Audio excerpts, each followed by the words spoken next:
আপনি কি খেয়াল করেছেন আপনার ফেসবুক বা হোয়াটসঅ্যাপে অদ্ভুত সব খবর আসতে শুরু করেছে?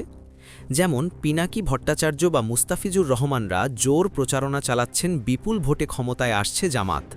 তাদের প্রতিদ্বন্দ্বীরাও নিজেদের পক্ষে নানাবিধ এমন খবর দিচ্ছে। আবার আওয়ামী লীগ প্রচার করছে কেউ ভোট দিতে যাবে না। কেউ বলছে অমুক দল বিপুল ভোটে জিতছে, কেউ বলছে ভোট দিতে গেলেই বিপদ। আজকের ভিডিওতে আমরা উন্মোচন করব কিভাবে একটি চক্র পরিকল্পিতভাবে আপনার ভোট এবং আপনার বিশ্বাসকে টার্গেট করছে। 2021 সালে আমেরিকার ক্যাপিটাল হিলের কথা মনে আছে? শুধু কিছু গুজব ছড়িয়ে নির্বাচনকে প্রশ্নবিদ্ধ করা হয়েছিল, যার ফল ছিল ভয়াবহ সহিংসতা।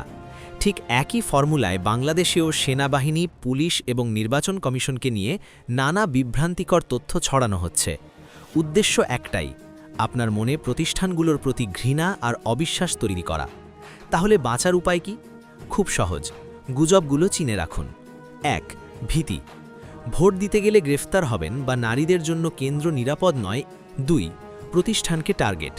সেনাবাহিনী এক পক্ষকে জেতাবে কিংবা ডিসিএসপিদের গোপন নির্দেশ। 3. এআই ফাঁদ। প্রার্থীর কণ্ঠে বানানো ডিপ ফেক ভিডিও বা পুরনো জখমের ছবি দিয়ে বলা হবে এই মাত্র সংঘর্ষ হলো। তারা চায় আপনি ভয় পেয়ে ঘরে বসে থাকুন, যেন নির্বাচনকে প্রশ্নবিদ্ধ করা যায়। কিন্তু মনে রাখবেন, আধুনিক যুদ্ধে কামানের গোলার চেয়েও ভয়ঙ্কর হল ডিসইনফরমেশন বা তথ্য সন্ত্রাস। মনে রাখবেন, আপনার একটি ভুল শেয়ার রাজপথে একটি প্রাণের মৃত্যুর কারণ হতে পারে। এবারের নির্বাচনে আপনার সবচেয়ে বড় অস্ত্র আপনার স্মার্টফোন নয়, বরং আপনার বিবেক। গুজব রুখুন, নিজের ভোটাধিকার প্রয়োগ করুন।